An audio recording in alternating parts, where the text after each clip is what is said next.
morning, my dear students. As I have told you, today I will start a new chapter that is on examination. Hopefully, I have completed your first chapter, that is my greatest Olympic prize, and I hope that all of you have understood the chapter as well as you also have made your doubt clear. Okay, so now let's move on to the second chapter, that is your on examination. So पहले हम start करते हैं थोड़ा सा introduction से on examination का. देखो, तो सबसे पहली बात, the thing we need to know about the chapter is that first of all, the writer of the chapter is Winston S. Churchill. Winston S. Churchill. As per the title suggests, on examination. Title suggest करता है एक नाम, that is on examination. और exam का मतलब हम सबको अच्छी तरीके से पता है, that a kind of test which decides your eligibility, that how eligible you are. तो एक तरीके का टेस्ट होता है जो डिसाइड करता है कि तुम कितने एलिजिबल हो किसी भी चीज के लिए, for further studies or for entering a new school. That means I want to say about entrance examination. तो या तो तुम एंट्रांस एग्जामिनेशन में बैठ रहे हो तो तुम एलिजिबल हो या नहीं जिस चीज का एंट्रांस दे रहे हो. For suppose you are going to give an entrance examination to get an admission to a new school. So the new school में जो एडमिशन होने वाला है उस स्कूल के एलिजिबल तुम हो या नहीं, तो वो एंट्रांस एग्जामिनेशन तुम्हारा बस वही चीज को डिसाइड करेगा. सेकेंडली, एग्जामिनेशन होता है तुम फर्दर स्टडीज कर पाओगे या नहीं. दैट मीन्स कि तुम दूसरे क्लास में, अपर क्लास में जा पाओगे या नहीं. सो सब मिला के examination is a kind of feeling, एक तरीके का फील है. किस किस चीज का फील है? That when exam comes you have a kind of fear inside you. When exam comes a kind of tension is inside you. When exam comes no a kind of nervousness, everything the total mixture of feelings are that in examination. तो exam में जो मिल के जो एक emotions और feelings का जो mixture होता है, just those things we are going to read in this chapter on examination. और जो राइटर है वो है Winston S Churchill. Now move on to the chapter that is introducing the author, and I am going to request you all to open your books and then listen to the video. Right? So let's get in. See, introducing the author, Sir Winston Leonard Spencer Churchill, from 1874 to 1965, was the Prime Minister of England twice, that is, for once in 1940 to 45, and the second time, that is 1951 to 55. A noted statesman and orator, Churchill was also an officer in the British Army, a historian, a writer, and an artist. He was awarded the Nobel Prize in Literature in 1953. At Harrow is an excerpt from Chapter 2 of Winston S. Churchill's autobiography, A Royal Commission, My Early Life, that is 1930. तो जो author है, मैं clear बताऊं धीरे धीरे, end of course in Hindi. Author का नाम है Winston S Churchill. Winston S Churchill जो है वो इंग्लैंड के प्राइम मिनिस्टर रह चुके हैं 2 बार. ठीक है, कब कब? एक 1940 से 45, that means for the 5 years. दूसरी बार 1951 से 55, again for the rest of the 4 years. तो ये 2 बार प्राइम मिनिस्टर रह चुके हैं इंग्लैंड के. प्राइम मिनिस्टर मतलब he was also politician.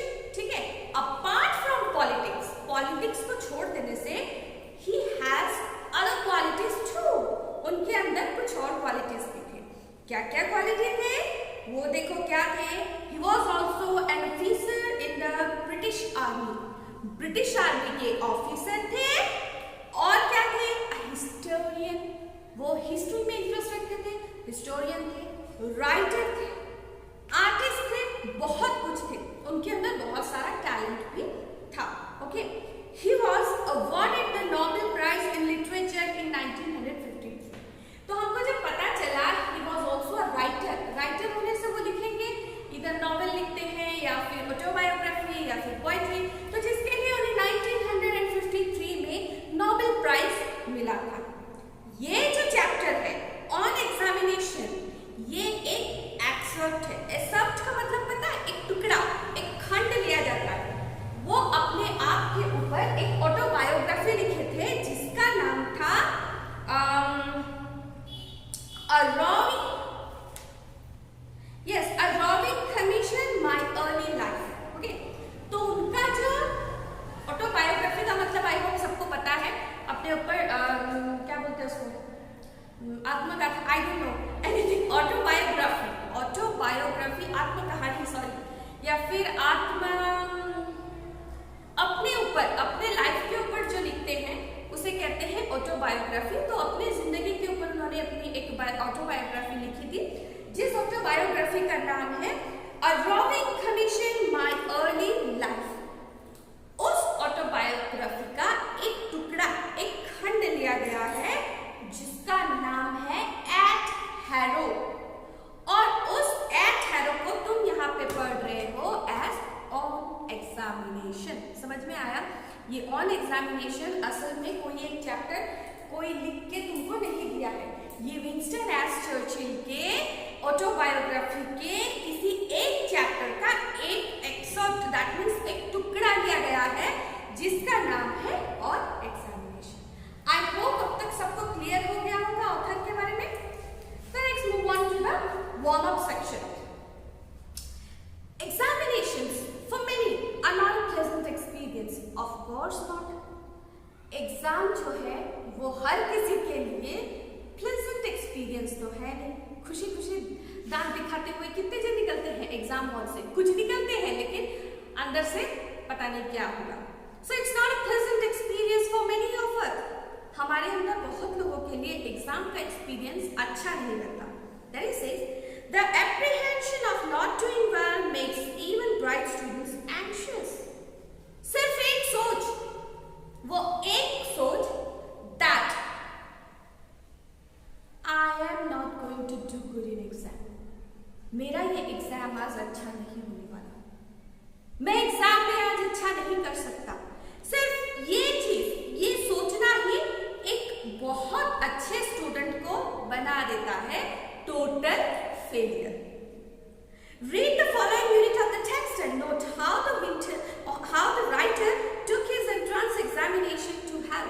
He says that, अब पढ़ो, वार्म अप खत्म, उसके बाद टेक्स्ट पढ़ो, उसके बाद रियलाइज करो जो राइटर है विंस्टन एस चर्चिल, वो अपने एग्जाम के एक्सपीरियंस को तुम्हारे साथ किस तरीके से शेयर करें। ओके, तो हम चले नेक्स्ट द टेक्स्ट में। So coming to the text, I had scarcely passed my 12th birthday when I entered the inhospitable regions of examinations through which for the next 7 years I was destined to journey। Then says that, मैं सिर्फ अपनी 12वीं जन्मदिन पार किया था। That means कितने साल का था वो? 13। 12 खत्म होने के बाद हमारा ऑब्वियसली 13 होता है। सो इट सेज दैट 12वें जन्मदिन मैंने पास किया था, उसके बाद क्या हुआ, मुझे डाल दिया गया या मैं घुसा किसी एक इनहॉस्पिटेबल, जो तुम्हारे लिए inhospitable means that thing that is not pleasant for you, the things that is against you. तो ये कहते हैं कि मुझे एक ऐसे माहौल में घुसना पड़ा कि जहां मुझे बिल्कुल भी अच्छा नहीं लगता था, जहां मेरे विरुद्ध थी हर चीजें। तो वो कौन सा माहौल था? एग्जामिनेशन का। और अगले 7 सालों तक मुझे इसी डेस्टिनेशन को पार कर करके जाना था। मतलब हर अगले 7 साल में मुझे हर एक साल में एग्जाम देते रहना था। तो एग्जाम से मुझे बहुत डर लगता था। Now it says these examinations were a great trial to me. The subjects which were dearest to the examiners were almost invariably those I fancied least। ये कहते हैं मैं एग्जामिनेशन जो था मेरे लिए एकदम अच्छा एक्सपीरियंस नहीं था, मुझे पसंद ही नहीं था एग्जाम देना। क्यों पता है? क्योंकि जो सब्जेक्ट एग्जामिनर, अच्छा हु इज एग्जामिनर होते हैं, जो टीचर्स जो तुम्हारा एग्जाम लेते हैं, और एग्जामिनी हो तुम जो एग्जाम देते हो। ये कहते हैं जो एग्जामिनर्स हैं, जो टीचर्स हैं, उनको वही सब्जेक्ट पसंद आता था जो सब्जेक्ट मुझे पसंद नहीं आता था। फॉर एग्जाम्पल ये कहते हैं, देखो, I would have like to have been examined in history, poetry and writing. मैं चाहता था कि मेरा एग्जाम हो, लेकिन किस सब्जेक्ट में हो? हिस्ट्री, पोएट्री और राइटिंग एसेस। ये तीनों सब्जेक्ट मुझे पसंद थे, history, poetry and writing essays. The examiners on the other hand were partial to Latin and mathematics. लेकिन देखो, एग्जामिनर जो थे, जो टीचर्स थे, उनको ये सब सब्जेक्ट अच्छा नहीं लगता था। उनके फेवरेट सब्जेक्ट्स थे लैटिन एंड मैथमेटिक्स। लैटिन, मैं तुम्हें बता दूं, लैटिन एक और लैंग्वेज है। जैसे तुम इंग्लिश पढ़ते हो, तुम्हारे लिए टफ है, वैसे उनके लिए लैटिन टफ है, because that is another language. Okay, तो ये कहते हैं मुझे जो सब्जेक्ट्स पसंद थे, मुझे पसंद थे history, poetry writing and writing essays. ये तीन सब्जेक्ट मुझे पसंद थे, लेकिन एग्जामिनर्स को ये तीन पसंद नहीं थे। एग्जामिनर्स को जो सब्जेक्ट पसंद थे वो थे लैटिन एंड मैथमेटिक्स। तो ये सब्जेक्ट्स एग्जामिनर्स को पसंद थे। उसके बाद कहते हैं एंड देयर विल प्रिवेंट, यहीं पे हो गया हमारा टक्कर, क्योंकि मैं चाहता था कि मेरा एग्जाम हो history, poetry and writing essay. Examiner exam लेंगे लैटिन और मैथमेटिक्स में, तो होगा क्या? Moreover, the question which they asked on both these subjects were almost invariably those to which I was unable to suggest a satisfactory answer. ठीक है, चलो तुम लैटिन और मैथमेटिक्स का एग्जाम ले रहे, बट कम से कम क्वेश्चन तो इजी दो जो मैं आंसर दे पाऊं। जानबूझ के एग्जामिनर्स वही क्वेश्चन दिया जो क्वेश्चन का मैं आंसर नहीं दे सकता। ऐसा होता है कभी? No, when you are reading this chapter, सबसे पहली बात, तुम्हें चैप्टर्स को पढ़ना पड़ेगा एक 12 साल के बच्चे के माइंडसेट को लेके, क्योंकि यहाँ पे 12 इयर्स ओल्ड बॉय वो अपना एक्सपीरियंस बता रहा है कि मैं चाहता था मुझे मिले exam question paper history, poetry और राइटिंग एसे का, लेकिन सर वो सब मुझे नहीं दिए।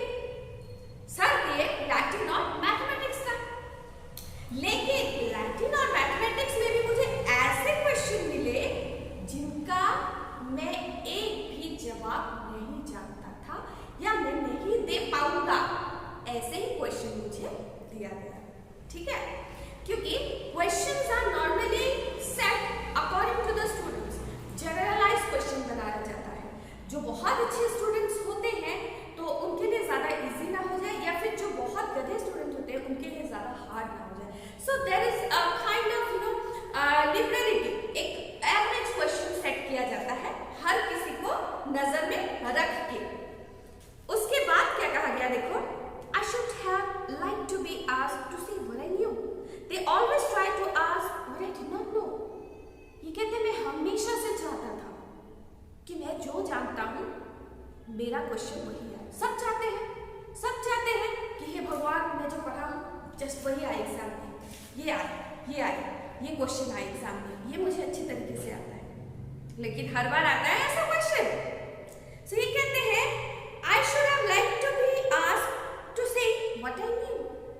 मैं वही चाहता था क्वेश्चन में जो मैं जानता था, जिसका मैं आंसर दे सकूं।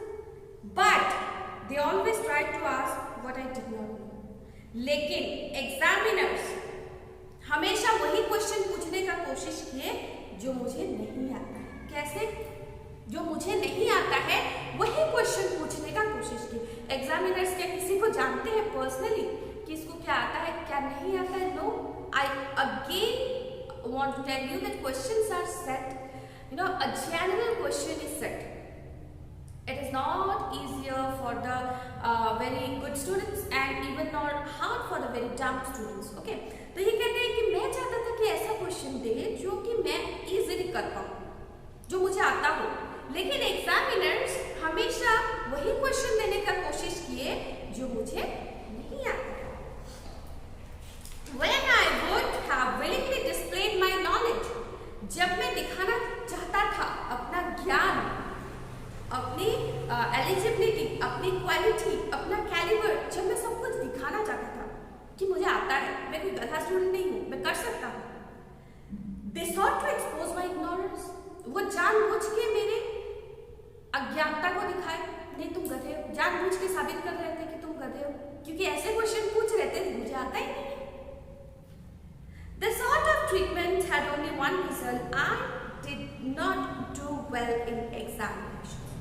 और इस तरीके का अगर ट्रीटमेंट होता है मेरे साथ एग्जामिनर्स जो किए, सबसे पहली बात तो मुझे जो सब्जेक्ट्स पसंद नहीं या मुझे जो सब्जेक्ट्स नहीं आते हैं उन सब्जेक्ट्स में मेरा एग्जाम लिया गया।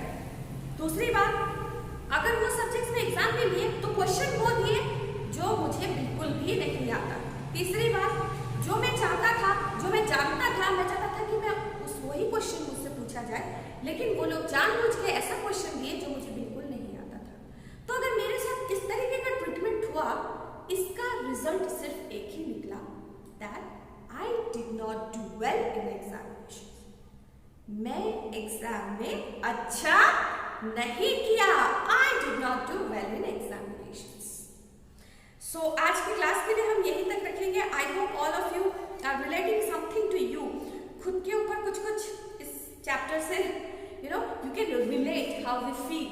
Okay, how a 12-year-old boy felt when you were in your 12 or 13 years old, when the kind of things, examinations they used to come, how did you feel?